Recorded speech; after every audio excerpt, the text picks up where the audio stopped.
할렐루야, 할렐루야. 복된 주일 2부 예배에 오신 산상의 모든 가족들 주님의 이름으로 환영하고 축복합니다. 우리 믿음으로 확증하라 주제로 우리 말씀을 듣고 나아가고 있는데요, 우리가 모든 상황 속에서 주님을 바라보며 나아가는 우리 모두가 되었으면 좋겠습니다. 우리 이 고백으로 주님께 올려드리도록 하겠습니다.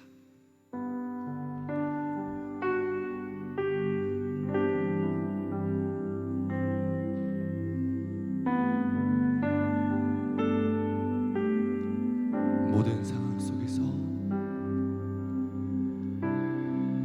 모든 상황 속에서 주를 찬양할지라.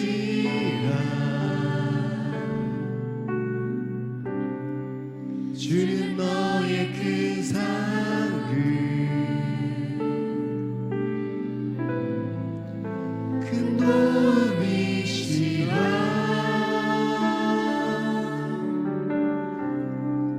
주의 얼굴 구할 때 주의 영을 부으사 크신 사랑 안에서 주를 보게 하소서. 내 영혼이 확정되었사오니, 내 영혼이 확정되어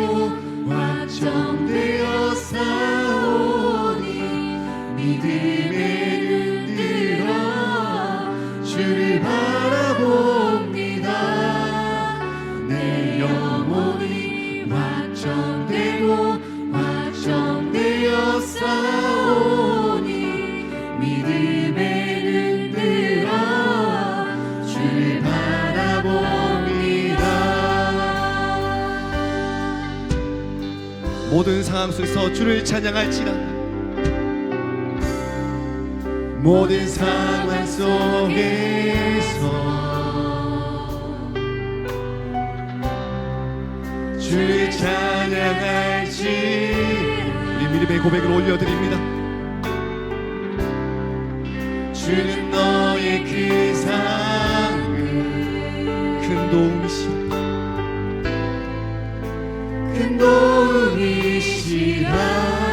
주의 얼굴 구할 때,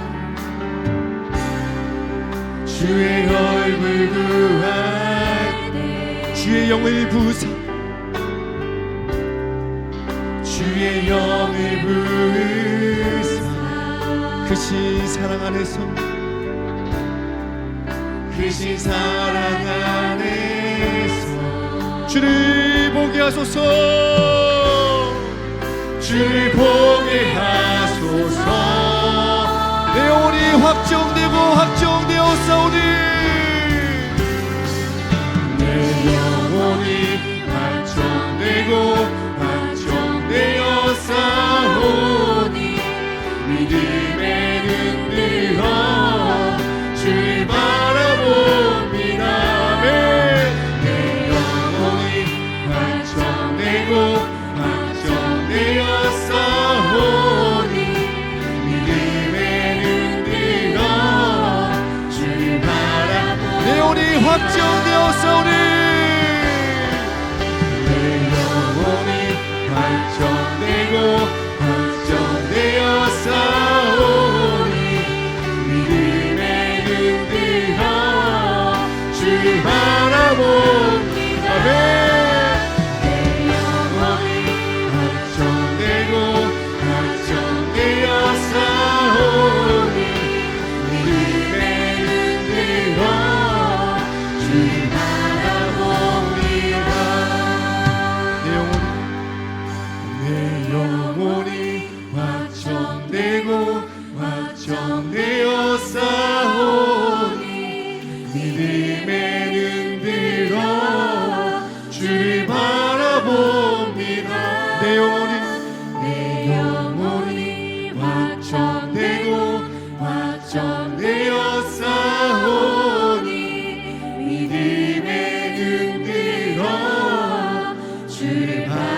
모든 상황 속에서 주님을 바라봅니다. 주님께 영광의 박수 올려드리겠습니다. 할렐루야.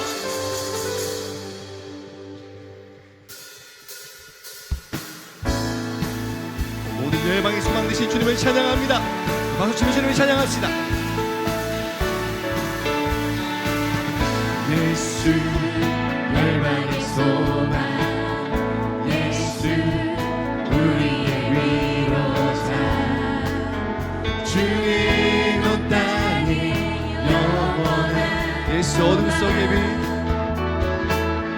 예수 어둠 속의 빛, 예수 변함없는 진리, 주님 온 땅에 비치네 우리 위에 죽으시고 우리 위에 죽으시고 다시 사신 생명의 주, 우리 위에 죽으시고 다시 사신 생명의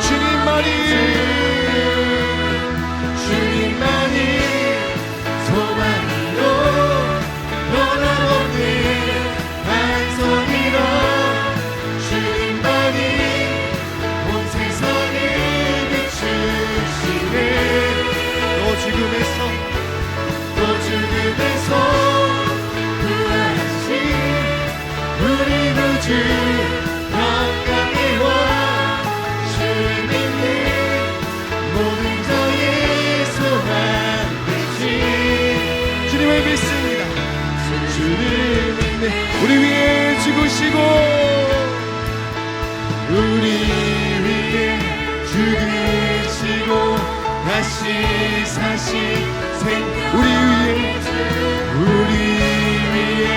죽으시고 다시 사신 우리 위에 죽으시고 우리 위에 죽으시고 다시 사신 생명의 주님만이 소망이요 변함없는 반석이요 주님만이 온 세상을 비추시네 또 죽음에서 부활하신 우리 구주 평강의 왕, 주 믿는 모든 자의 소망 되시 주를 믿네 하늘 위에 주님밖에 하늘 위에 주님밖에 내가 사모할 자 이 세상에 없네. 내가 사모할 자 이 세상에 없네 내 맘과 힘은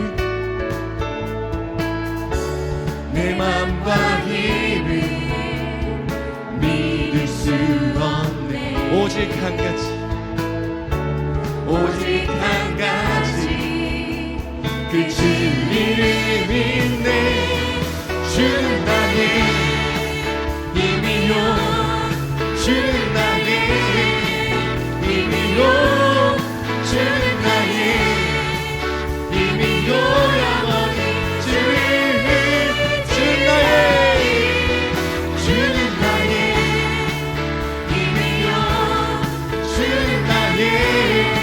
힘이요 주는 나의 힘이요 영원히 주는 우리의 힘이십니다.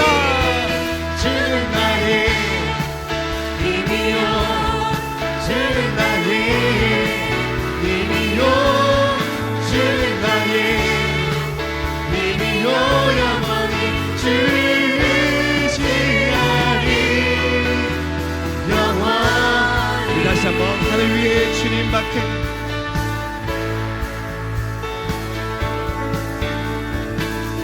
하늘 위에 주님 우리가 사모할 자는 이 세상에 없습니다. 내가 사모할 자 이 세상에 없네 내 맘과 힘은 내 맘과 힘을 믿을 수 오직 한 가지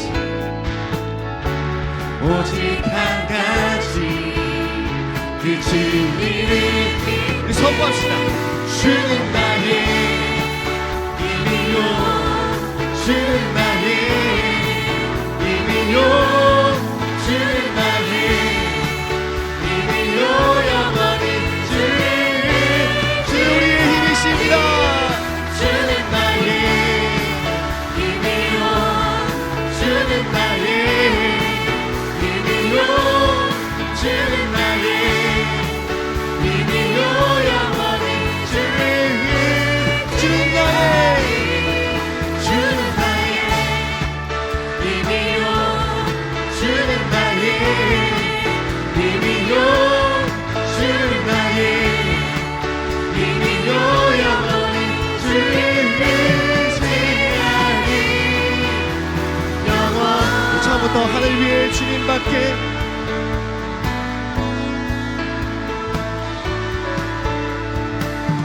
하늘 위에 주님밖에 내가 사모할 자 내가 사모할 자 이 세상에 없네. 내 맘과 힘을 믿을 수 없는 내 맘과 힘을 믿을 수 없네. 오직 한 가지 오직 한 가지 그 진리를 믿네. 주는 나의 힘이요 주는 나의 힘이요 주는 나의 힘이요 영원히 주는 나의 힘이요 주는 나의 힘이요 주는 나의 힘이요 주는 나의 힘이요 영원히 우리의 목소리로 주는 나의 힘이요 주는 나의 힘이요 주는 나의 힘이요 영원히 주는 나의 힘이요 주는 나의 힘이요 주는 나의 힘이요 영원히 주시리니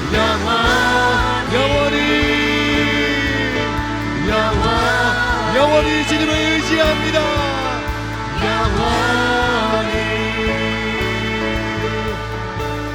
우리 힘내신 주님께 영광의 박수 올려드립시다. 할렐루야.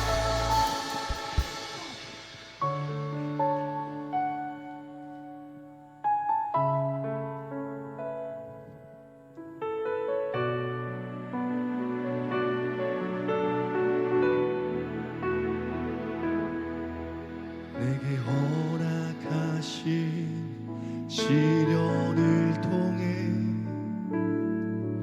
나의 믿음 더욱 강하게 자라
내게 허락하신 시련을 통해 내게 허락하신 시련을 통해 나의 믿음 더욱 강하게 나의 믿음 더욱 강하게 자라나고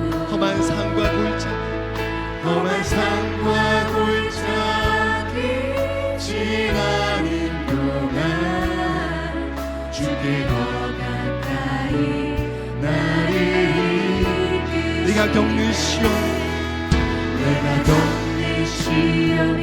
어렵고 내 주님보다 크지 않네 내 앞에 바다가 달라지지 않으며 주가 나로 바다 위 걷게 나는 믿습니다. 나는 믿네 주의 능력으로 내 삶 새롭게 되리 나는 믿네 주의 능력으로 담대히 나가리라 주와 함께 싸워 승리하리라 내마다 믿음으로 나서라 나는 믿습니다. 나는 믿네 주의 능력으로 내 삶 새롭게 되리 나는 믿네 주의 능력으로 담대히 나가리라. 주의 능력으로 담대히 나가리라 주와 함께 싸워 승리하리라 내마다 믿음을 우리 마지막으로 고백합시다. 나는 믿네 주의 능력으로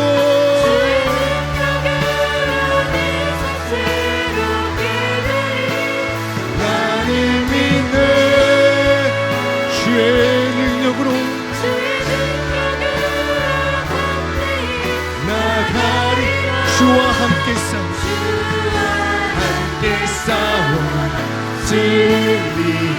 승리하리라 내마다 믿음으로 주와 함께 싸워 주와 함께 싸워 승리하리라 내마다 우리 믿음으로 결단합시다. 주와 함께 싸워 주와 함께 싸워 승리하리라 내마다 믿음으로 나서나가리 우리 찬양의 되신 주님께 영광의 박수 올려드립시다. 할렐루야.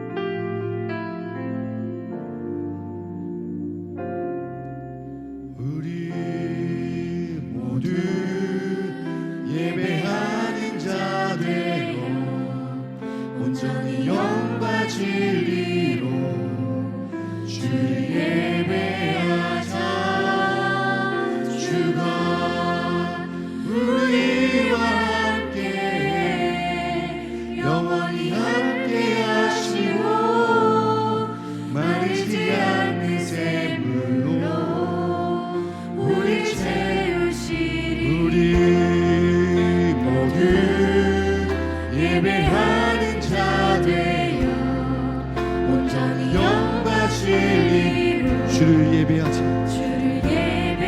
주가 우리와 함께 주가 우리와 함께 영원히 함께 하시고 마르지 않는 샘물로 우리 채우시리 우리 모두 예배하는 자 되어 온전히 영과 진리로 주를 예배하자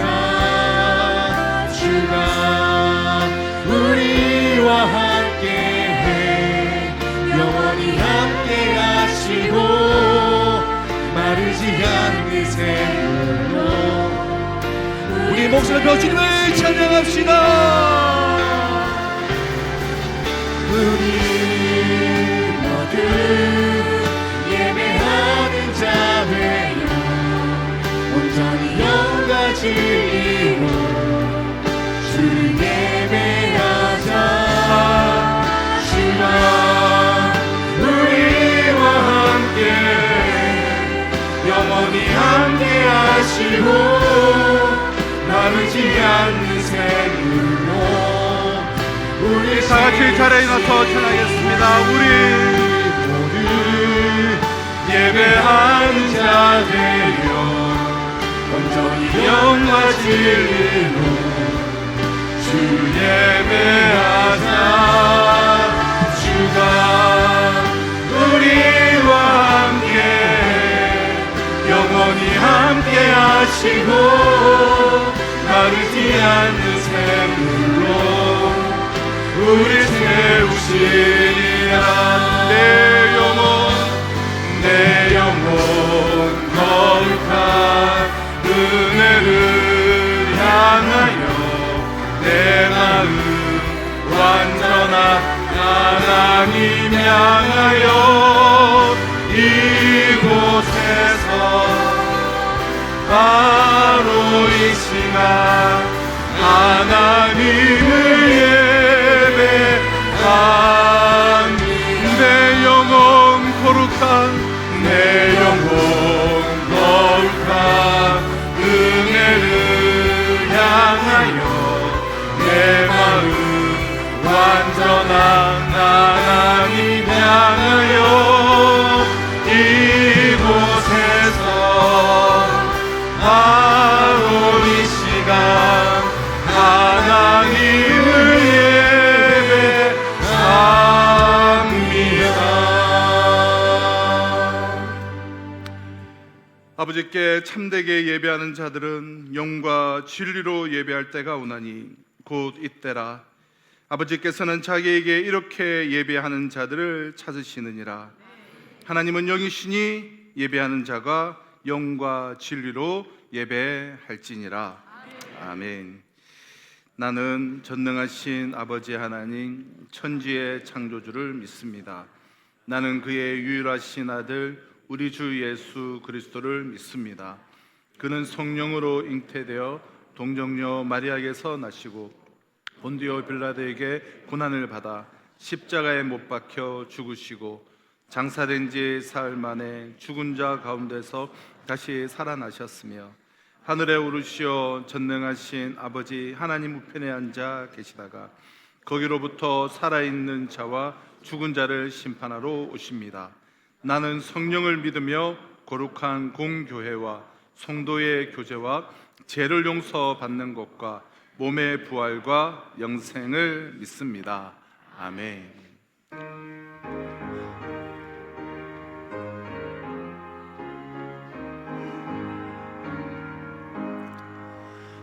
만입이 내게 있으면 그 입 닫아지고 내 구주 주시는 종은 늘 찬송하겠네. 내 은혜로우신 하나님 날 도와주시고 그 크신 영광 널리 펴 다 알게 하소서. 내 주의 귀한 이름이 날 위로하시고 이기의 음악 같으니 참이라 때보다 내 죄의 권세 깨뜨려 그 결 바쁘시고 이 추한 마음을 비로소 곧 좀 깨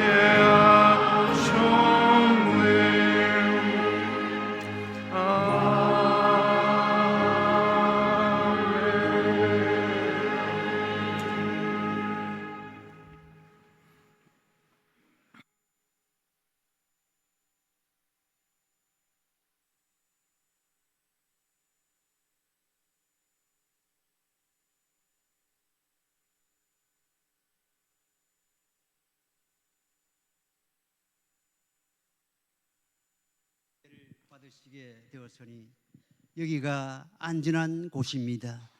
독자를 읽고 절망에 빠진 나인성 과부를 향하여 울지 말라, 청년아 일어나라 말씀하시던 그 주께서 오늘 영어로 이 자리에 함께 계시니 곧 평안입니다. 우리의 예배 대상이신 만왕의 왕이신 하나님께서 이 시간 감사와 찬송과 영광을 받아 주시옵소서. 지난해 약인과 보아스로 우리를 세우시고 능력으로 붙들어 주셨음을 감사합니다. 또 새로운 해를 시작하면서 한 주간 말씀 사경회를 통해 예수님을 만난 사람들의 환경 속에 들어가게 하시고 또 경험하게 하시고 그들의 실패가 오늘 나의 현 주소이며 그 후 변화된 승리의 삶은 오늘 내 신앙의 목표요 공동체에 주신 거룩한 영적 급선무임을 깨닫는 새 마음을 주셨으니 일시적 감정과 감동에만 머무르지 않고 진정한 회개로 죄 사함 받고 성령으로 거듭난 자녀로 변화되어 참된 예배자로 청지기로 예수님의 제자로 살게 하여 주시옵소서. 해 뜨는 곳에서부터 해 지는 곳까지 오늘도 땅끝에서 복음을 전하는 선교사들의 사역 현장이 더욱 확장되고 선하신 하나님의 뜻이 이루어지기를 원합니다. 우리 교회가 파송하고 협력하는 곳을 비롯하여 이웃교회들과 한국교회 또 온 열방교회가 주님의 명령에 동참하는 선교의 현장 곳곳에 성령의 역사가 일어나게 하시고 혹 이념과 사상, 정치적 목적과 이유로 선교의 길이 막히거나 악하고 부당한 세력들에 의해 복음이 방해되지 않도록 성령께서 하늘 길과 땅의 길을 열어 주시옵소서. 또한 나라와 민족 가운데 은총을 내려 주셔서 대한민국이 열방의 복음의 통로로 쓰임받기 위하여 국가가 안전하고 더욱 번영케 하여 주시며 전쟁 없는 평화 통일을 이루게 하여 주옵소서. 모든 위정자와 권세자들이 하나님을 두려워하며 정의와 공의를 행하고 이 나라 사회 전 영역에 정직한 하나님의 사람들로 채워지게 하여 주시옵소서. 우리 다음 세대를 기억하여 주옵소서. 물리적 가치관을 따라 살지 아니하고 헤아릴 수 없는 수많은 수를 가진 하나님을 경외함으로 요셉처럼 다니엘과 그의 친구들처럼 국가적 인정과 보호를 받고 글로벌 유능한 인재들로 세워 주시옵소서. 무엇보다 복음의 1세대인 부모들이 유전자를 탓하고 시대를 탓하고 국가 교육 제도를 원망하기 전에 에스라와 느헤미야처럼 우리 자신이 먼저 엎드리고 가슴을 찢고 자녀를 기도하는 본이 되게 하여 주시옵소서. 우리 교회 영적 지도자들과 직분자들 그리고 온 성도가 함께 거룩한 원팀을 이루어 말씀의 파도, 기도의 파도, 전도의 파도를 일으키고 이웃과 이 땅을 향한 거룩한 비전을 품고 개혁과 혁신, 변화와 성장으로 믿음을 확정하는 거룩한 원년이 되게 하여 주옵소서. 이 시간 완전하고 확실하며 정직하며 순결한 진리의 경고를 받고 이것을 지킴으로 상을 받는 여호와를 경외하는 도를 듣고자 합니다. 성령으로 깨닫게 하시고 전하시는 목사님께 성령의 능력을 덧입혀 주시옵소서. 여질 찬양을 하나님께서 영광 가운데 받아 주옵소서. 예수님의 이름으로 간절히 구하여 기도하옵나이다. 아멘.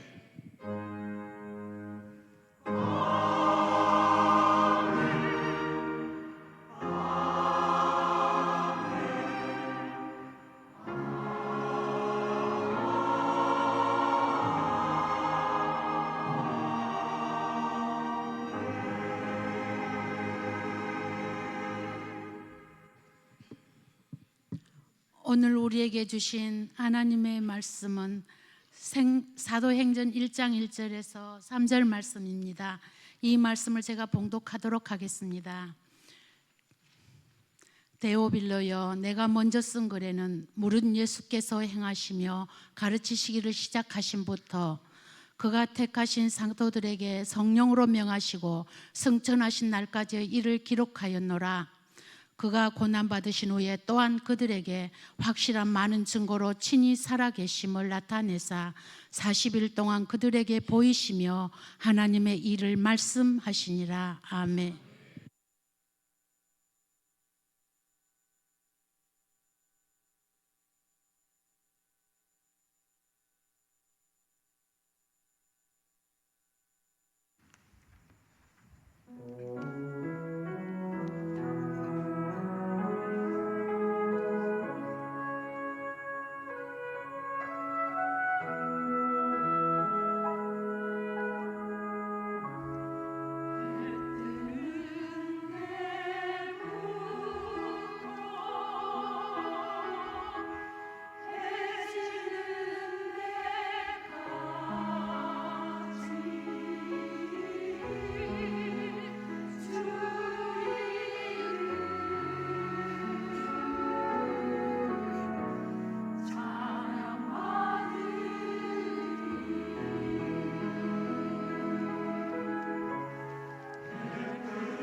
저의 찬양의 고백을 우리의 가슴에 안고 주님의 손에 우리 정성껏 봉헌하겠습니다. 먼저 그 나라와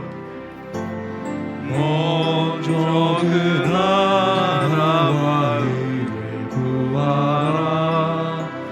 그 나라와 그 일을 그리하며 이 모든 것은 너희에게도 하시리라.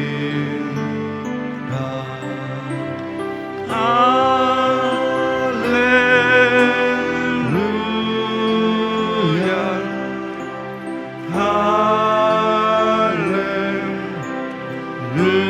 할렐루야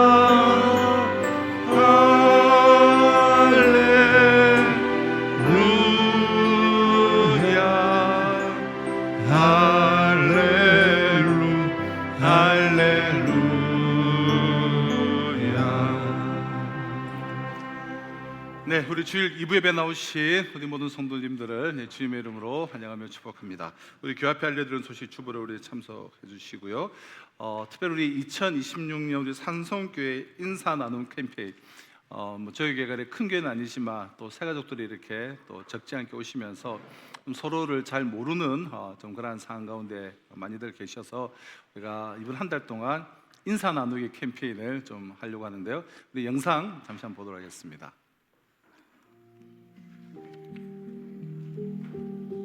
2026년 산성교회 인사 나눔 캠페인 참여 방법을 안내드리겠습니다. 먼저 1층에 비치된 용지를 수령해주세요. 성도님들께 반갑게 인사 후 이름을 종이에 적어달라고 요청해주세요. 매주 최대 10명의 이름을 적을 수 있습니다. 인사를 마친 후 본인의 이름을 적어 1층에 있는 상자에 넣으시면 됩니다. 이 캠페인은 5주간 진행하며 적극적으로 참여해주신 분들께 소정의 상품을 드립니다. 산성교회 성도님들의 많은 참여 바랍니다. 감사합니다.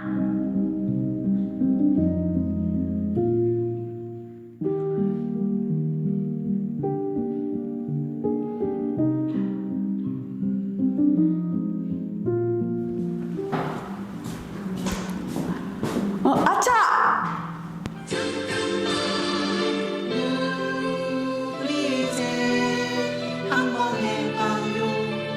인사를 나눠요. 예, 인사를 우리가 나누시고 또 서로가 또 우리가 알 때보다도 우리가 행복한 신앙생활 할 수 있지 않을까 싶은데요. 우리 1층 로비에 가시면 이런 작은 종이가 있습니다. 여기에 우리 모르는 분입니다. 아는 분 뭐 이렇게 하지 마시고 그냥 모르는 분, 그리고 먼저 서로 다가가셔서 성함을 여쭙고 인사를 나누고 그분의 이제 성함을 이렇게 받아서 한 주에 10명씩 10명을 하시고 이렇게 자신의 이름을 넣으셔 제출해 주시면 5주 동안 우리 이렇게 그렇게 하면 50명과 인사하게 되겠죠. 그러니까 서로 우리 좀 인사를 하고 우리 알고 신앙생활 합시다 이거죠. 네, 서로 이렇게 교제하면서 우리가 아는 만큼 좀 더 우리가 친해지고 친한 만큼 신앙생활이 이제 행복해지니까 우리 이렇게 이 캠페인에 좀 동참해 주시기를 이제 부탁을 드립니다. 그리고 우리 이제 청소년부 1월 말에 우리 필리핀 단기 선교를 다녀오게 되는데요.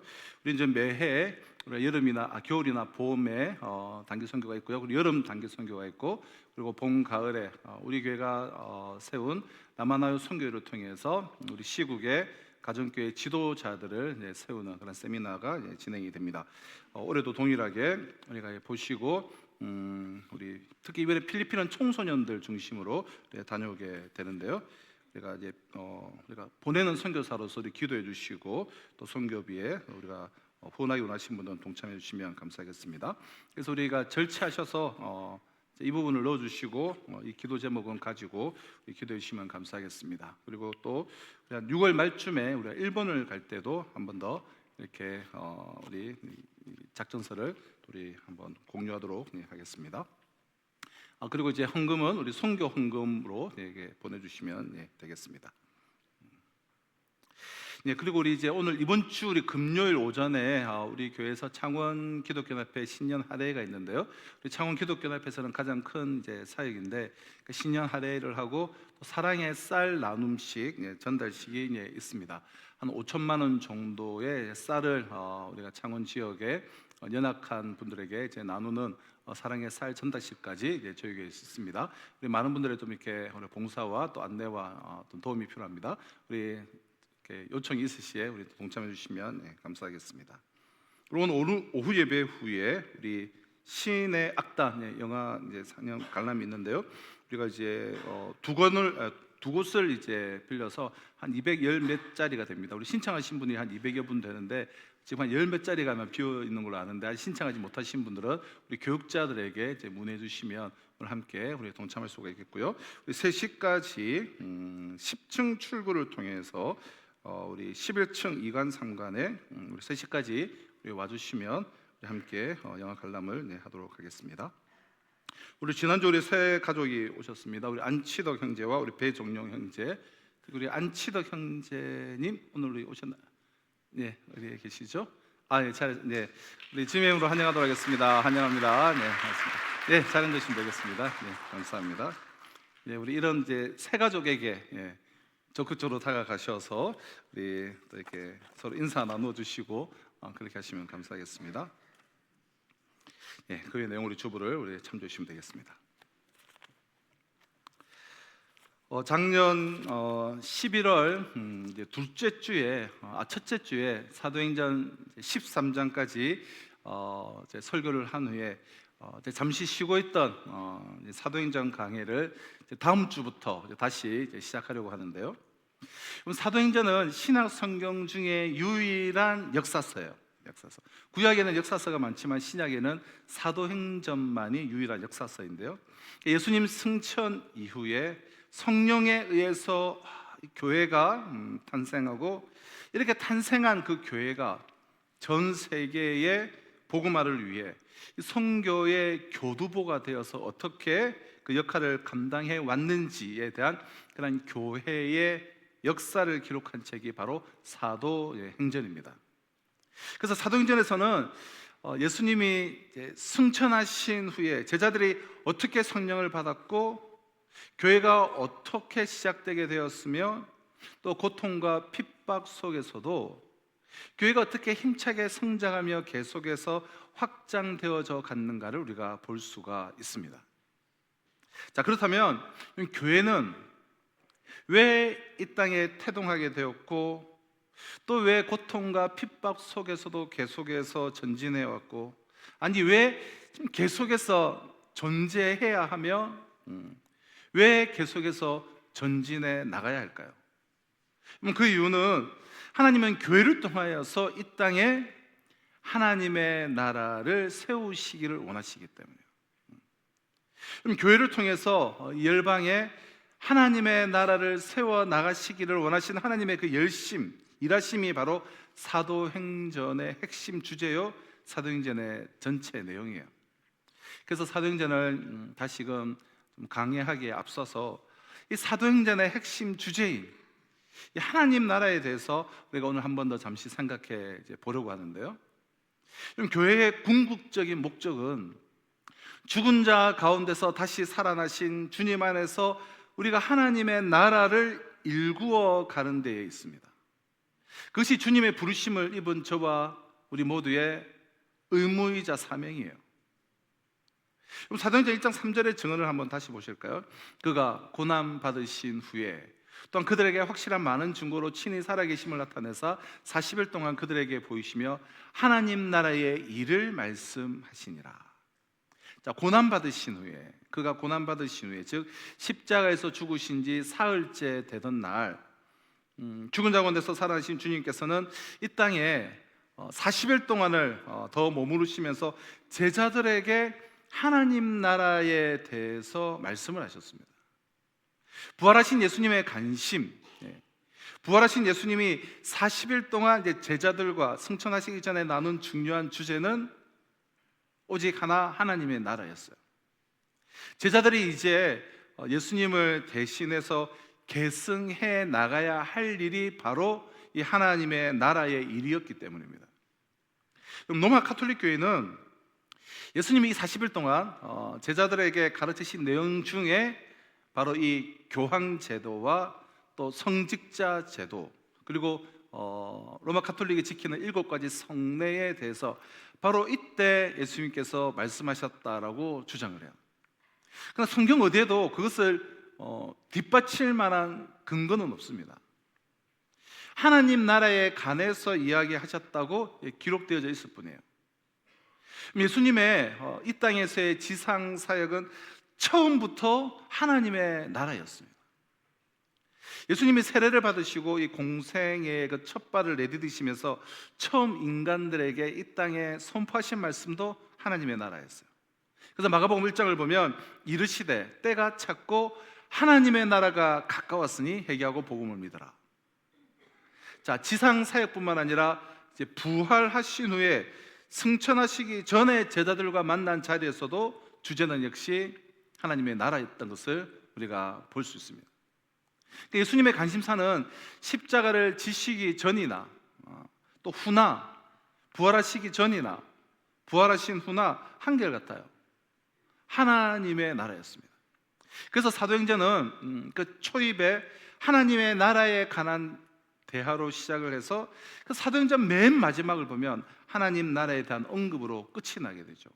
그래서 오늘 보면 1장 3절 하반절에 하나님 나라의 일을 말씀하시니라. 또 사도행전 맨 마지막 28장 마지막 절 31절을 보면 하나님 나라를 전파하며 주 예수 그리스도에 관한 모든 것을 담대하게 거침없이 가르치더라. 하나님 나라가 얼마나 중요하면 전부이기에 사도행전의 첫 번째 메시지와 그 마지막 메시지가 하나님의 나라인 거예요. 하나님 나라는 예수님이 가르치신 말씀의 핵심이자 사도행전의 이제 전부라고 했어요.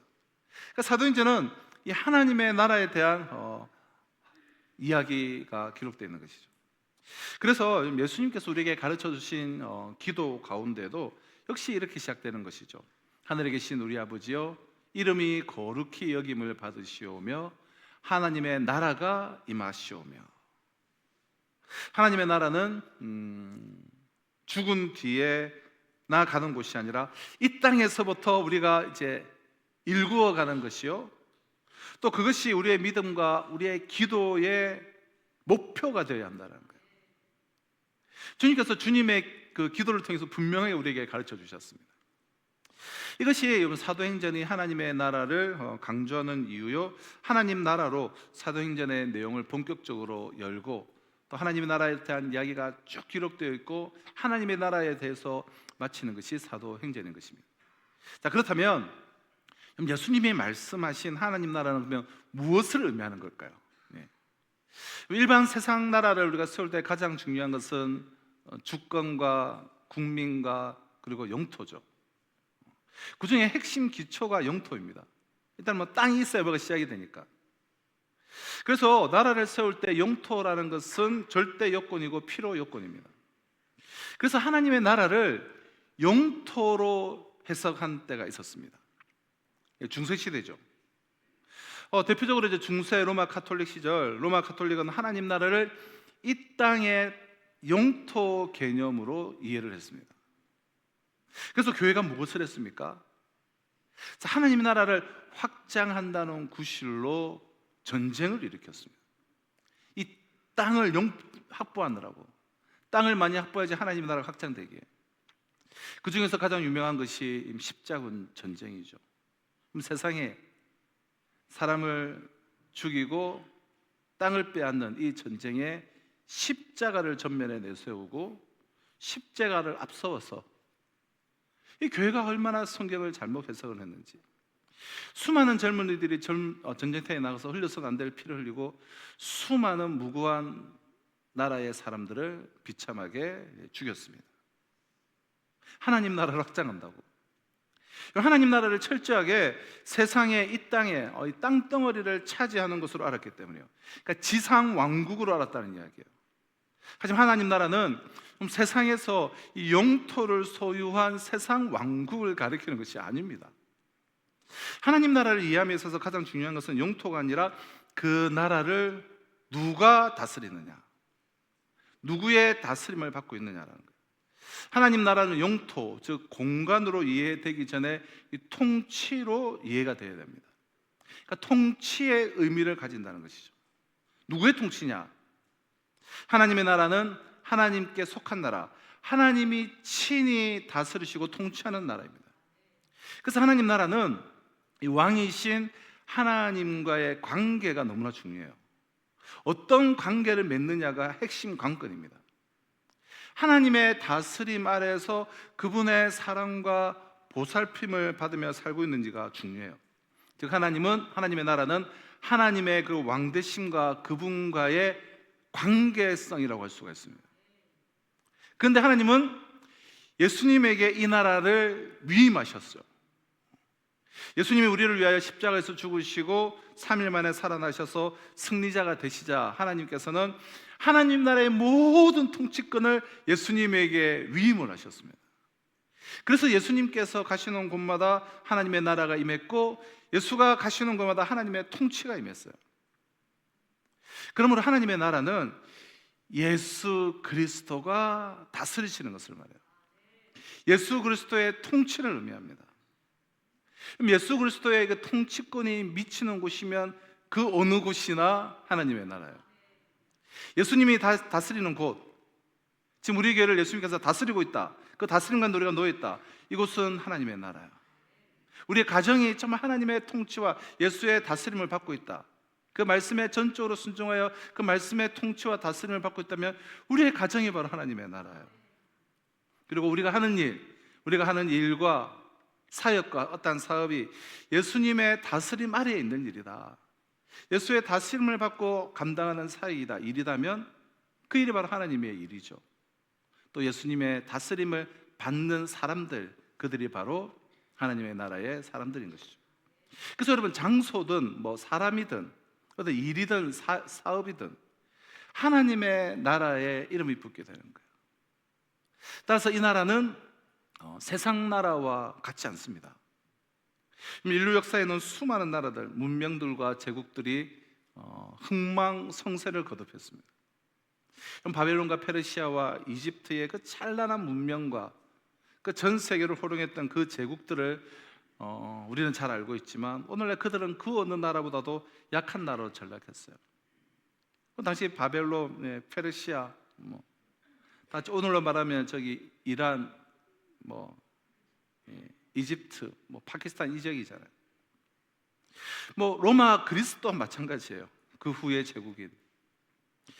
근대에 들어서는 19세기에 해가 지지 않는 나라로 불렸던 영국, 또 무적 함대를 자랑했던 스페인은 전 세계를 그냥 다 식민지 삼고 그렇게 당했지만 그들의 영광은 잠시였습니다. 20세기 들어서는 어떻습니까? 미국과 소련이 절대 패권 국가로 자리를 잡았지만 소련은 이미 금세 와해되었고, 미국 또한 언젠가는, 지금은 미국이 강력한 힘으로 나아가는 듯 하지만 언젠가는 모든 강대국들이 걸어간 역사의 길을 피할 길이 없을 거예요. 언젠가는 이 시간의 망각 속에 다 묻히고 자치를 감추고 말 것입니다. 이것이 세상 나라의 실체예요. 그러나 예수님이 다스리시는 하나님의 나라는 세상 나라와 같지 않습니다. 완전할 거예요. 그래서 이 나라는 우리가 시간적으로 보면 이미 시작되어서 예수 그리스도의 통치와 다스림을 받는 현재 우리 가운데 이미 임해 있고, 이 세상에서 갈등 속에서 현재 전진을 하고 있으며 장차 완전히 도래하게 될 것입니다. 이런 하나님의 나라의 특성들을 이해한 사람들은 하나님의 나라가 임하기를 소망하면서 기도하기 시작하는 것이죠. 하나님 나라의 도래를 위해서 여러분 우리가 기도한다는 것은 역사의 이런 궁극적인 흐름을 우리가 깨닫는 거예요. 세상이 어디로 흘러가고 있는가를 제대로 바라보고 있는 것이죠. 하지만 오늘날 많은 그리스도인들이 하나님 나라의 그 완전한 도래를 별로 소망하지 않습니다. 왜냐하면 우리가 살고 있는 이 세상이 우리에게 끊임없이 환상을 불어넣기 때문에요. 어떤 사상이, 어떤 자본이, 기술이, 국가가 정말 인간에게 정말 살만한 세상을 이루어 줄 것이라는 그런 환상이에요. 우리 주변에는 하나님 나라를 예수님이 다스리는 나라로 우리가 생각하지 않고 하나님 나라를 세상적인 나라로 착각하고, 그래서 인간의 손으로 만들어낼 수 있는 나라라고 착각하는 이들이 참 많은데요. 누가 그런 사람들입니까? 그럼 가장 실제적이고 또 가장 우리 가까이에 있는 이들을 먼저 이야기하면 누가 하나님의 나라를 철저히 세상적인 것으로 생각을 하느냐? 그럼 첫째, 교회를 다니면서도 그 마음이 세상적인 것에 강하게 집착하고 있는 세속적인 그리스도인들, 육적인 그리스도인들이죠. 교회는 다닙니다.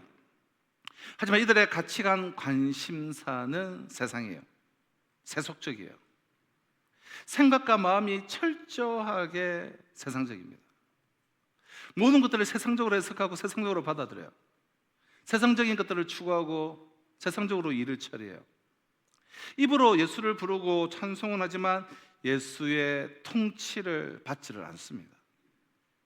그들을 다스리는 것은 사실은 돈이죠. 그들을 다스리는 것은 세상의 향락이에요. 그들은 힘과 수의 논리로 모든 것들을 판단합니다. 그들은 하나님의 그 이름이 영광을 받는 일에는 별 관심이 없고 오직 자신의 이름만이 중요해요. 자신의 이름만이.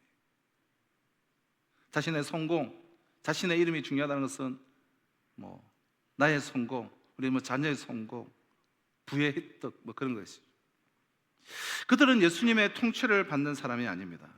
예수님이 통치하는 보이지 않는 그 나라에는 별 관심이 없어요. 마음 중심이 완전히 땅에 가 있는 것이죠. 우리 특별 새벽기도에 우리 셋째 날 제가 사마리아 여인에 대해서 말씀을 드리면서 참 마음의 중심이 중앙에 있는 자들, 그 바리새인으로부터 유대인 남자, 유대인 여자, 사마리아 남자, 사마리아 여자, 그리고 이 수가성 여인에 대해 말씀을 드렸는데 끊임없이 마음이 이 중심에, 이 세상의 한 중심에로 향하는 이들, 그런 이들은 마음의 중심이 온전히 땅에 가 있죠. 그럼에도 불구하고 그들이 예수를 믿는 이유는 세상의 것을 추구하고 또 땅의 것을 얻고 땅에서 정말 만족스럽게 사는데 필요한 요소기 때문에 교회를 다니는 거예요. 하다못해 어떤 마음의 평안이라도 얻고 그래서 내가 세상을 살아가는 힘을 얻는 장소라고 생각하기 때문에 교회를 다녀요. 그래서 한때는 열심히 교회 생활을 할 수도 있습니다. 그러나 여러분 육은 육일 뿐이에요. 시간이 흐르면서 마음에 문제가 생기기 시작합니다. 봉사도 하고 막 헌신도 했는데 막상 세상적으로 손에 별로 들어오는 게 없어요. 내가 기대하는 만큼 뭐 이렇게 잘 좋은 일이 생기지 않아요. 남는 것이 뭐가 있느냐? 내 손에 들어오는 것이 뭐가 있느냐? 교회 열심히 다니면 무슨 큰 떡이라도 떨어질 줄 알았는데, 뭐 정서적으로라도 뭐 좋은 일이 생길 줄 알았는데 별로 진통찮아요. 그러던 차에 섭섭한 이야기를 한 소리를 탁 듣게 돼요. 내 마음에 들지 않는 어떤 일들을 겪게 됩니다. 그러면서 하루아침에 생각이, 마음이 싹 돌아가 버려요. 시험 들었다, 상처받았다, 그러면서 예배에 잘 안 나오고 또 뜸해지다가 교회를 떠나버리는 것이죠. 그들은 보이지 않는 하나님 나라, 영원한 나라를 기대한 것이 아니라 세속적이고 세상적인 행복을 추구한 사람들이에요. 하나님 나라를 잘못 이해한 것이죠. 하나님 나라는 세상 나라가 아닙니다. 하나님 나라, 예수님이 다스리시는 나라는 내 욕구, 불만을 채워주는 나라가 아니에요. 내 욕심, 내 개인적인 어떠한 야망을 위해서 예수님이 손을 써주는 그런 나라가 아니라는 거예요. 나의 관심, 어떠한 목적, 힘, 우선순위, 이 모든 것이 정말 철저하게 세상적이고 그것을 기독교적인 것으로 덧칠을 하고 있다면 빨리 바꾸셔야 돼요. 내 마음을 바꿔달라고 기도해야 돼요. 거듭나는 것이죠. 하나님 나라는 그런 나라가 아니기 때문에. 자, 또 하나, 하나님 나라를 잘못 해석하고 있는 사람들이 있는데요. 둘째로, 하나님 나라를 지상 천국으로 이해하고 해석하는 이들이에요. 자, 이들의 이러한 잘못된 주장은 말씀드린 것처럼 중세 시대에는 그런 로마 가톨릭 통하여서 영토 전쟁으로 나타났다면 20세기에 들어서는 이제 해방 신학으로 이렇게 많이 말미암게 되는데요. 해방 신학을 주장하는 이들이 바로 하나님 나라를 지상 천국으로 이해하는 이들이에요. 해방 신학은 남아메리카에서 시작된 급진 좌파 혁명 사상입니다. 이번 베네수엘라 우리가 사건을 통해서도 알 수 있듯이 남아메리카는 정치, 경제, 사회 모든 면에서 이제 낙후되었고 극심한 이 빈부격차에 시달리고 있죠. 또 정부의 부정부패와 독재자의 착취, 강대국의 여러 가지 압력으로 인하여 많은 모순을 안고 몸부림을 치고 있는 그러한 땅입니다. 이러한 현실의 모순을 참지 못한 이 남아메리카의 신학자들이 민중 봉기를 하기 위해서 들고 나온 것이 바로 이 해방신학이죠. 하나님 나라는 따로 있는 것이 아니라 가난한 자, 소외된 자, 고통당하는 민중을 해방시키는 것이다. 복음 안에 있는 아주 중요한 부분이죠. 근데 그 작은 부분 한 일부를 가지고 일부를 전부로 만들어 버린 거예요. 그래서 그들은 하나님 나라는 인간 스스로의 노력과 행동으로 건설할 수 있고 건설해야 된다고 주장해요. 그래서 거기에는 폭력조차도 방법으로서 정당화시키죠. 가난한 자, 소외된 자, 고통받는 민중을 해방시키기 위해서는 잘못된 국가를 전복시켜야 되기에. 해방신학은 이 교회를, 이 사회를 정말 새롭게 하기 위한 혁명의 수단으로 봅니다. 하나님 나라는 다른 것이 아니라 이 강대국가에 대한 종속관계, 그 관계에서 약소국가를 해방하고 착취자들로부터 노동자를 해방하고 가난에서 민중들을 해방시킬 때에 나타나는 사회라고 주장하는 것이죠. 이런 해방신학이 우리나라에 들어오면서 이제 민중신학이 되고, 미국으로 가서 흑인신학이 되고, 또 페미니즘과 만나서 여성신학이 되고, 오늘날 동성애 문제와 만나서 이 퀴어 신학, 소위 말하는 무지개 신학이라는 갖가지 이름으로 이렇게 번져나가게 되는 것인데요. 특히 오늘날 우리 한국 사회에서 이 퀴어 신학은 새로운 하나님의 나라를 이 땅에 도래케 할 복음인 양, 사실은 지금 전 세계에서 활개를 치고 있고 우리나라도 서서히 스며들고 있습니다. 그럼 퀴어 신학은 이 성경을 포함한 인류 역사에서 이 게이와 이 레즈비언적 욕구는 항상 이미 존재해 왔다라고 하는, 쉽게 말해서 동성애 그리고 성전환을 모든 것을 인정하는 그런 신학이에요.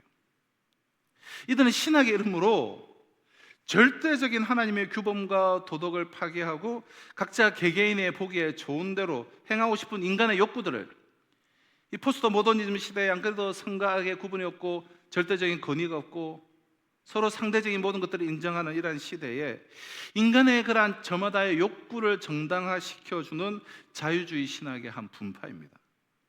그러니까 퀴어 신학도 결국은 해방 신학에서 나온 것이죠.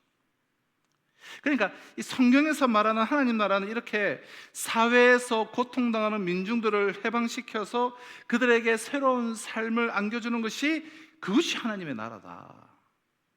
보이지 않는 천국 이야기 그만하고 지금 당장 가난 속에 고통하는 사람들을 해방시켜야 한다.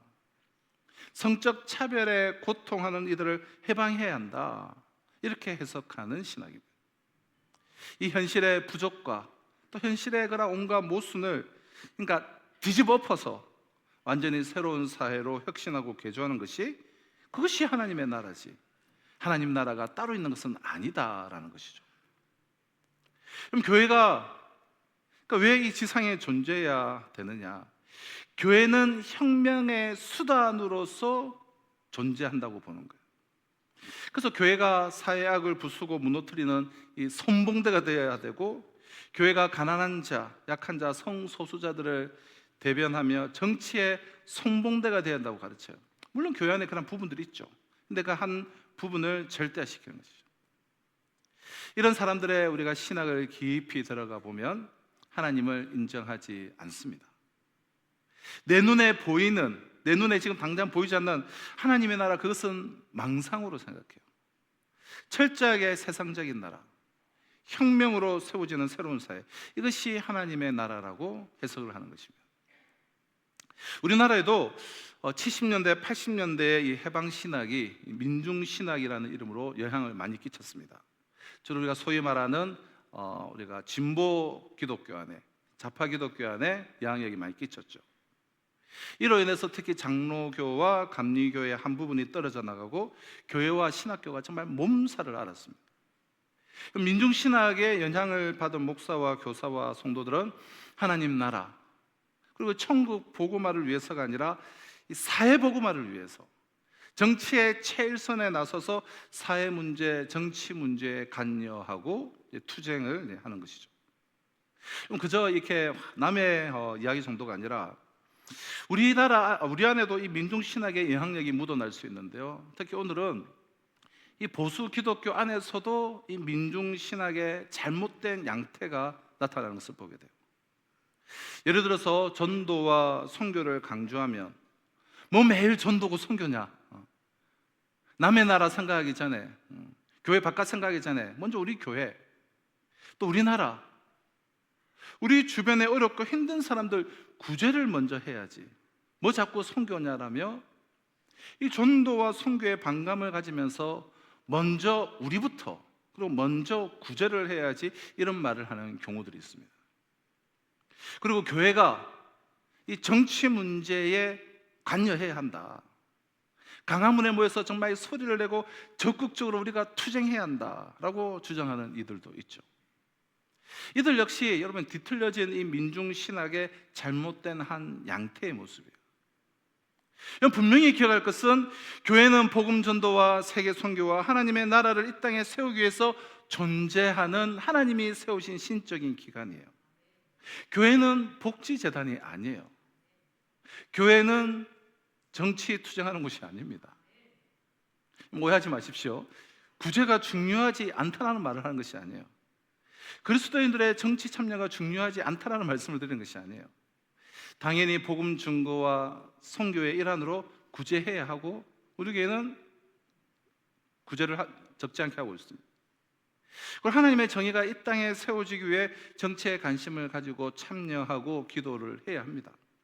중요한 것은 우선순위, 진짜 교회의 존재 목적, 하나님 주신 본질적 사명, 어디에 정말 초점이 맞춰 있고 어떻게 행하고 있느냐. 밥만 먹여주고 섬기기만 하고 끝내면 안 되는 거예요. 자신의 정치적인 색깔과 이념을 절대시하면서 정작 하나님의 공의와 정의와 진리를 무너뜨리면 안 된다는 것입니다. 해방신학으로부터 배울 것이 없는 것은 아니지 않습니까? 그들이 가난한 자, 또 소외된 자들에게 특별한 관심을 갖고 또 사회의 부조리, 정치적인 부조리에 대해서 용감하게 대항하는 그들의 자세를 사실 우리는 바르게 받아들여야 돼요. 그러나 하나님의 나라를 인간의 손으로 만들 수 있다고 하는 것은 성경과는 완전히 반대되는 잘못된 생각이에요. 받을 것은 배울 것은 배우되 정확하게 아닌 것은 우리가 구분할 줄 알아야 된다. 게다가 그들은 하나님 나라를 건설하는 수단으로 폭력을 정당화하기에 더 우리는 받아들일 수가 없습니다. 그러니까 십자가의 정신을 찾아볼 수가 없기 때문에 하나님 나라가 하나님의 손에 의해 이루어지는 것을 거부하고 인간의 수단과 방법을 통해서 찾아온다고 생각하기 때문에 우리는 함께 할 수가 없는 것이죠. 참된 그리스도인이라고 한다면 하나님의 나라는 사람의 손으로 세워지는 것이 아니기 때문에 자, 하나님 나라를 잘못 해석하는 이들 첫째는 이 교회를 다니면서도 그 마음이 세상적인 것에 강하게 집착하고 있는 육적인 세속적인 그리스도인들이고요. 둘째는 하나님 나라를 지상 천국을 만드는 것으로 해석하는 일이에요. 자, 마지막 셋째는 이 자본주의와 공산주의가 진정한 나라를 이 땅에 이루어내리라는 착각이에요. 오늘날 체제 전쟁에서 자본주의가 이제 승리했다. 그것은 뭐 전 세계적으로 우리가 부인할 수 없는 사실이에요. 그래서 이 자본의 힘 그리고 기술의 힘, 이 인간의 능력이 무언가 대단한 변화를 만들어 줄 거라고 기대하는 거예요. 그러나 이러한 방식으로 인류가 진정 발전하게 될까요? 진짜 인류가 제대로 진정으로 발전할까요? 프랑스 신학자 자크 엘룰은 공산주의와 자본주의를 모두 비판하면서 인간의 경제 문제는 자본주의냐 공산주의냐 체제의 문제가 아니라 마음의 문제다라고 정확하게 성경적으로 진단했습니다. 마음의 문제라는 것은 무슨 의미입니까? 인간의 그런 탄심과 자기 중심주의를 말하는 것이죠. 인간의 탄심과 자기 중심주의. 인간은 여전히 이 탄심과 자기 중심주의를 조금도 포기하지 않고 있는데 거기다가 뭐 기술과 자본으로 말미암아 역사가 점점 진보할 것이라는 착각에 빠져서 그 속에서 무엇을 더 향유하고 어떻게 더 많이 누릴 것인가만을 생각하고 있는 것이죠. 인간의 탐욕과 자기 중심주의에다가 자본주의로 덧칠을 한다는 거예요. 문제는 그리스도인들조차 자본주의, 자유시장 경제 체제가 마치 성경에서 나온 무슨 진리이냐 떠받드는 경우가 있어요. 이건 자본주의, 자유시장 경제 질서가 하나님 나라와 무슨 상관이 있습니까? 물론 우리가 선택할 수 있는 차악이죠. 하나는 선택하기에 지금 차악으로 선택하고 있는 것이지 그것이 완전한 체제가 아니에요. 물론 자본주의 체제 안에서 우리는 살아가기에 그리스도인들도 자본에 대해 자본주의니까 자본에 대해, 돈의 흐름에 대해. 그래서 우리가 금융과 또 주식에 대해서 저는 우리 그리스도인들도 열심히 공부하고 이 자본주의 체제 안에서 살아가기에 우리는 잘 살아내야 된다고 생각을 해요. 하지만 이 체제가 무슨 절대 선이냐, 기독교 전신이냐, 기독교 체제이냐 오해해서는 안 된다는 거예요. 그럼 자본주의로, 자유시장 경제 질서로 결코 인간의 문제가 해결되지 않잖아요. 인간의 그 탐욕과 자기중심주의에다가 자본주의로 덫을 한 결과가 무엇입니까? 기술과 자본의 진보에도 불구하고 인류의 딜레마는 해결되지 않아요. 대표적으로 갈수록 커져가고 있는 이 빈부의 격차. 오늘 동시대에 같이 호흡하며 땅을 밟고 사는 이 시대에 전 세계 인구의 절반에 가까운 이들이 기아에 허덕이며 그 중에 절반은 굶어 죽어가고 있는데 하루에 1,000원, 한 달에 10,000원이 없어서. 그러나 또 한쪽에서는 버리는 음식 쓰레기로만 한 해 몇십 조가 버리고 자기 집에서 키우는 애완견의 결혼식에 생일 축하에 몇 억씩을 쓰는 것을 이렇게 용납되고 있는 이 시대. 그러니까 빈부의 격차, 자본주의가 맞을 수밖에 없는 열매인 것이죠. 그럼 공산주의는 굳이 말할 것도 없습니다. 공산주의는 그냥 사이비 종교 집단이죠.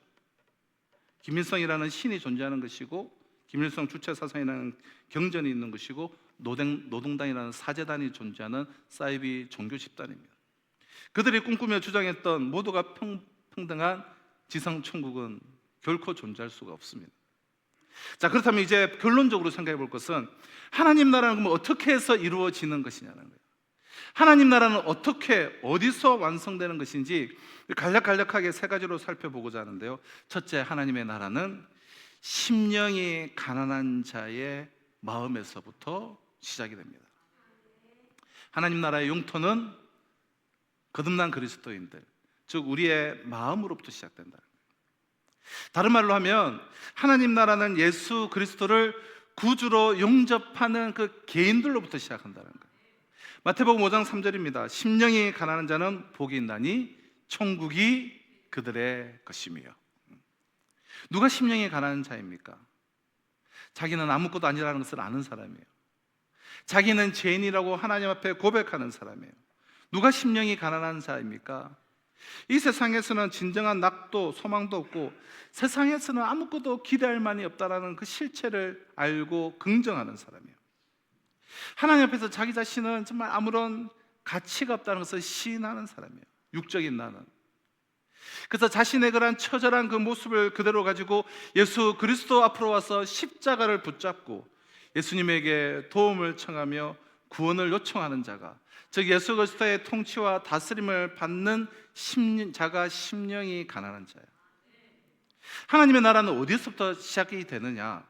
이렇게 자기의 죄를 고백하고 예수를 믿는 사람들의 마음에서부터 하나님의 나라는 시작이 됩니다. 이렇게 고백하고 정말 주님 앞에 무릎을 꿇는 자의 마음은 드디어 예수 그리스도가 왕이 되셔서 우리 속에 임재하시고 그 마음을 예수 그리스도가 왕으로서 통치하시면서 시작합니다.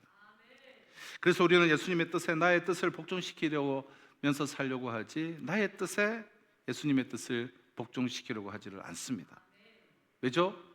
통치자가 예수 그리스도라는 것을 알기 때문이에요.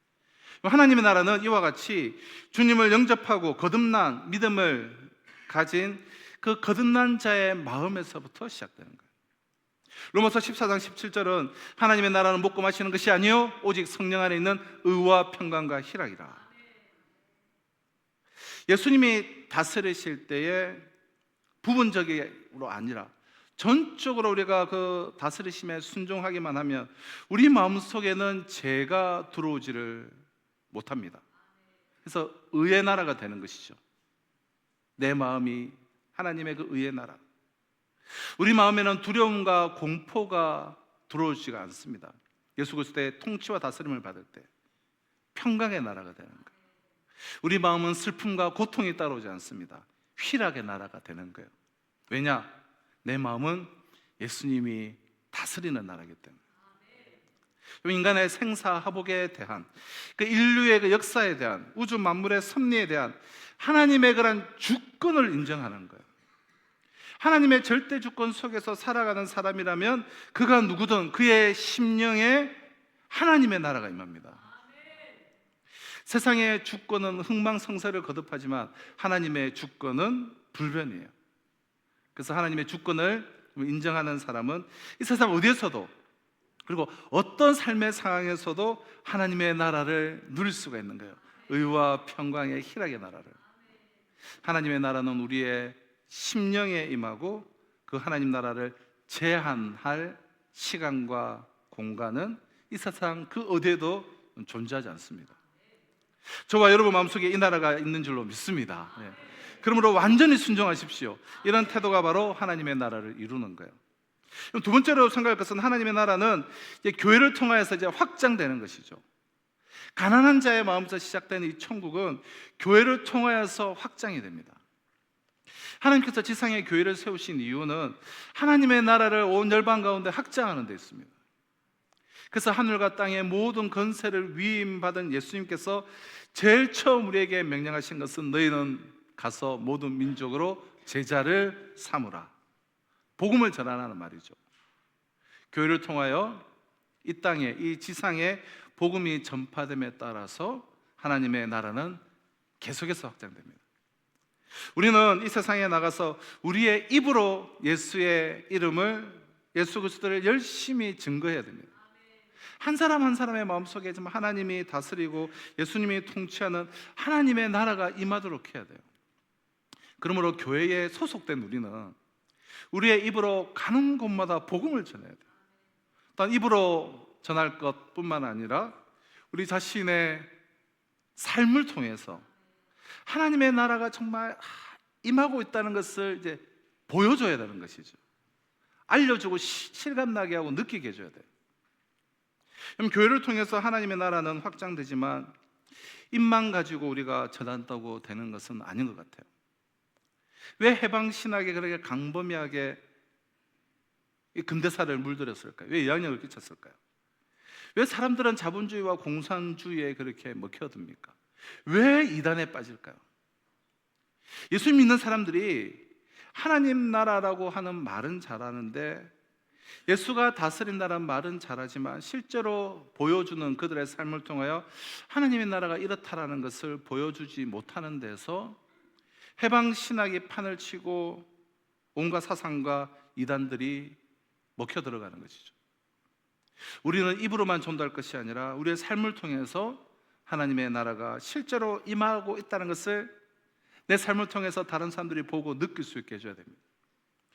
교회를 다니는 아내가 가정에서 항상 입으로는 하나님 나라를 이야기하고 예수를 이야기하고 천국을 이야기하지만 실제로 가정의 그 식구들에게 자신의 삶을 통하여서, 자신을 통해서 하나님의 나라가 그를 통해서 그 가정에 임하고 있다는 것을, 그 예수 그리스도의 통치를 받는 한 여인으로서의, 어미로서의, 아내로서의 그 매력적이고 그 아름다운 모습을 느끼게 하고 실감나게 하는데 실패해버린다면, 예수 믿는 사람이 사회에 나가서 입으로는 전도하고 예수 믿고 천국 가자고 하면서 실제로 그 천국, 그 하나님의 나라가 임해 있는 자신의 그런 모습을, 이미 지금 임하고 있는 예수님이 통치하고 계시는 영역이 이 땅 위에서 지금 임하고 있다는 그 사실을 우리의 삶을 통하여서 느끼게 하고 보여주고 실감하는 데에 실패해버리면 그곳에는 민중신학이 들어오고 해방신학이 들어오고 키어 사상이, 키어 신학이 뿌리를 내리는 것이죠. 왜냐? 야, 너희들 아무리 입으로 떠들어봐야 소용이 없다. 우리가 하는 것이 하나님 나라에 더 가깝다. 뒤집어 엎어서 우리가 이 악을 이 사회에서 제거하고 새로운 사회를 건설하면 그게 하나님의 나라지, 너희들이 말하는 나라 그게 무슨 의미가 있느냐? 우리가 지금 세상으로부터 듣고 있는 이야기 아니겠습니까? 예수 믿는 사람이 사회에 나가서 성교니 하나님의 나라니 복음이니 예수니 떠들면서 실제로 행동하는 그 모습이 불신자보다도 더 못하다고 한다면, 가진 자가 가난한 자를 착취하는 모습으로 비춰진다면, 교회가 오히려 세상의 기득권 편에 서 있다는 것을 보여주게 된다면, 그래서 우리를 통해서 비추어지는 하나님이 그들이 볼 때 세상과 전혀 다를 바가 없는 하나님이라면 그들은 하나님 나라를 믿겠습니까? 그들이 하나님 나라라고 하는 말을 듣겠습니까? 차라리 공산주의가 말하는 그 지상 천국에 대한 환상이 낫고, 차라리 해방신학이 말하는 그 혁명사회가 낫고, 퀴어 신학의 동성애도 괜찮다고 용납하고 받아주는 그 따뜻함이 좋고, 이단들의 그 가짜 천국이 낫지, 예수가 말하는 하나님 나라가 그들에게 그대로 실감이 되겠느냐라는 거예요. 사랑하는 성도 여러분, 하나님 나라의 도래를 소망한다는 것은 자기를 던져서 교회를 통해 일하시는 하나님의 그 역사에 참여하는 것입니다. 그럼 교회의 가장 중요한 그 사명은 이 땅에서 하나님의 나라를 드러내는 것입니다. 이 땅의 사람들에게 하나님의 나라가 그저 꾸며낸 그런 이야기가 아니라 실제이자 실체라는 것을 우리 교회를 통해서 보여주는 것이죠. 그러므로 우리가 하나님 나라를 확장하려고 하면 복음을 전할 뿐만 아니라 우리 자신을 통해서, 우리의 삶을 통해서 하나님의 나라가 정말 임하고 있다는 것을 조금이라도 느끼게 해줘야 되는 것이죠. 우리가 입을 통해 복음을 전하고 또 생활을 통해서 주님의 나라의 실상을 보게 하면 그것이 바로 하나님의 나라를 기다리는 사람이라고 할 수가 있을 것입니다. 마지막 세 절 끝으로, 그러니까 내 마음에서 먼저 시작을 하고 또 교회를 통하여서 이 확장되는 하나님의 나라는 예수 그리스도의 재림과 함께 드디어 완성이 될 것입니다. 그 나라는 지금 우리 곁에 가까이 다가오고 있어요. 그 찬란한 나라가 지금 다가오고 있어요. 하나님 나라는 지금 우리 눈에는 보이지 않습니다. 우리를 다스리시는 예수 그리스도가 우리 눈에 보이지 않아요. 하지만 우리 주님이 곧 다시 오실 거예요. 어느 날 주님이 호련히 재림하시면 우리를 다스리는 그 왕이 우리의 눈앞에 환히 나타날 것입니다. 하나님 나라가 실제로 우리의 눈앞에 찬란하게 전개될 거예요. 항모지와 같은 땅에 백합화가 피는 영광의 날을 우리는 보게 될 거예요. 이 세상의 모든 악과, 이 세상의 모든 부조리와 모든 잔혹함은 온데간데 없이 다 사라지고 의와 평강과 희락이 넘치는 그 하나님의 나라가 실제로 우리 앞에 등장하게 될 것입니다. 그때가 되면 하늘로부터 천사의 큰 음성이 들릴 거예요. 무너졌도다, 무너졌도다, 큰 성 바벨론이여 무너졌도다. 세상 나라의 무너짐을 말씀하는 거죠. 이 세상 왕국은 완전히 자취를 감추고 지금까지 보이지 않던 그 하나님의 나라가 실제로 우리의 눈앞에 환히 나타나게 될 것입니다. 지금도 우리를 다스리고 계시고 이 세계를 주관하고 계시는 그 왕이 바로 우리 눈앞에 선명하게 드러내게 될 것입니다. 그날이 있기에, 속히 그날이 올 것이기에 이 세상 살이가 때로는 너무나 힘들고 또 지겹고 고통스럽고 우리가 말할 수 없는 어려움들을 자주 겪게 되지만 우리는 주님 앞에 무릎을 꿇을 때마다 이것을 먼저 기도하는 것이죠. 하나님, 주의 나라가 임하시기를 바랍니다. 하나님 나라가 도래할 것을 기다리며 기도하는 이들은 이 땅의 현실과 또 역사의 흐름을 보고 하나님이 하신 또 일도 보고 이 기도를 끊임없이 드리면서 자신을 깨우치고 우리 주님께서 다시 오실 것을 간절히 소망하고 기다리게 되는 것입니다. 사랑하는 성도 여러분, 이미 여러분의 마음에, 거듭난 성도의 그 마음에 하나님의 나라가 임하여 있음을 여러분 믿으십시오. 또 우리를 통해서, 우리 교회를 통해서 하나님의 나라가 계속해서 확장되어져 가고 있음을 여러분 기억하십시오. 그리고 주님이 재림하실 때 그 나라가 우리 눈앞에 그 실체로 나타나고 완성된다는 것을 여러분 믿으십시오. 이 놀라운 꿈을 꾸며 이 놀라운 소망을 가지며 하나님 나라를 우리는 기다리며 나아가는 거예요. 비록 우리에게 별로 지닌 것이 없을지라도 우리 속에 하나님의 나라가 임해 있다고 한다면 우리가 어느 곳에 있든 바로 그곳이 에덴 동산일 것입니다.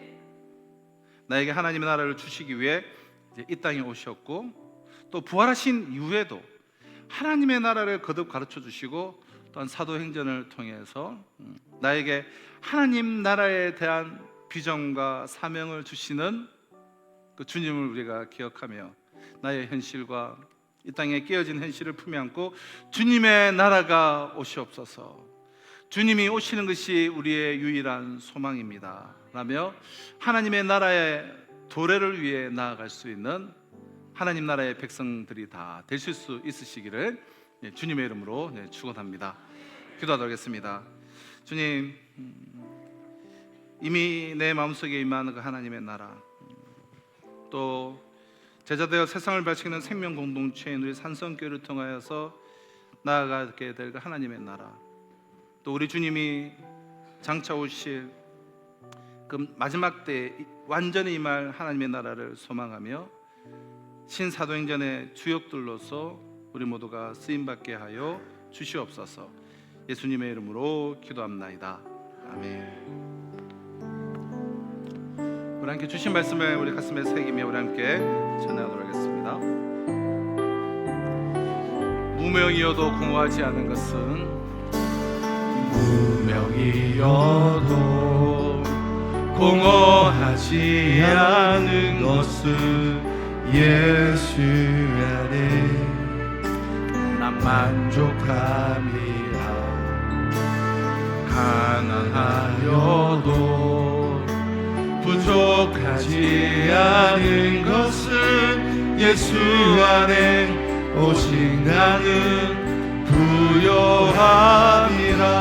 고난 중에도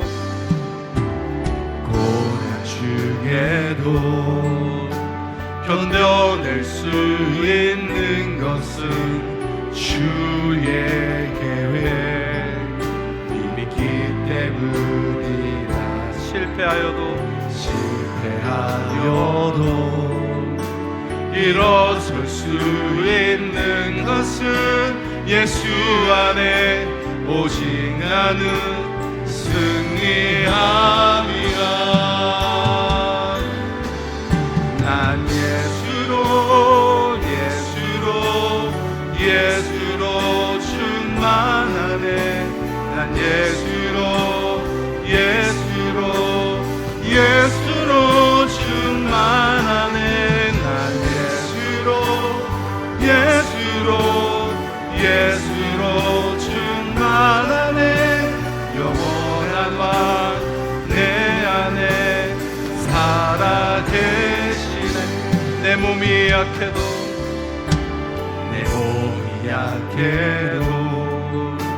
낙심하지 않은 것은 예수 안에 난 완전함이라. 화려한 세상 부럽지 않은 것은 난 예수로 우리 다 길탈에 일어나서 찬양하시겠습니다. 난 예수로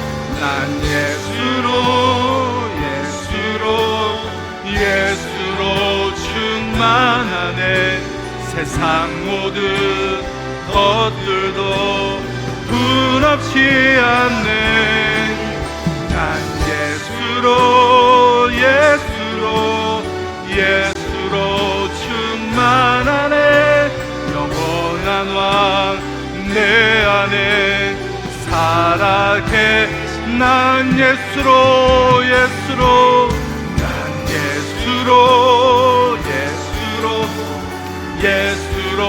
충만하네.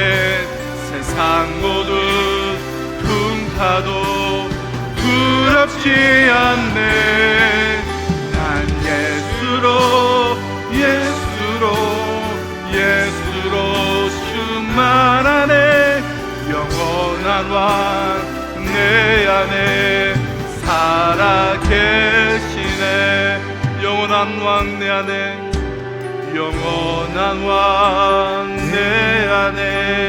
살아계시네.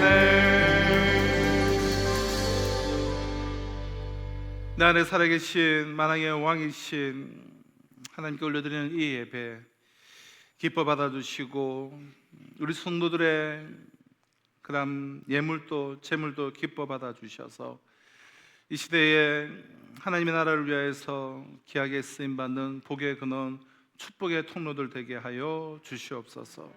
모든 연약함 가운데 있는 이들 일으켜 세워주시고 회복시켜 주시고 충만케 하여 주시옵소서. 오늘도 열방을 품고 나가는 모든 선교사님들과 이 역사의 모든 교회들 가운데도 오직 예수로 충만케 하여 주시옵기를 간절히 바라옵고 소원하며 지금 우리 주 예수 그리스도의 은혜와 하나님의 나라와 하나님의 성령의 역사 교통하심이 예수로 충만하여서 덧없는 세상 나라의 마음을 빼앗기고 살아가는 것이 아니요 영원하신 하나님의 나라의 도래를 소망하며 이미 내 마음속에 임한 그 하나님의 나라 또 교회를 통하여 확장되어져 가는 하나님의 나라에 내 마음을 두고 그러니까 전국적으로 우리 주님이 오시는 그 재림의 때 완성될 하나님의 나라를 소망하며 꿈꾸며 오늘 이 시대를 살아가기를 소망하는 우리 성도들과 이번 한 주간의 삶 가운데 지금으로부터 영원토록 항상 함께 있을지어다. 아멘.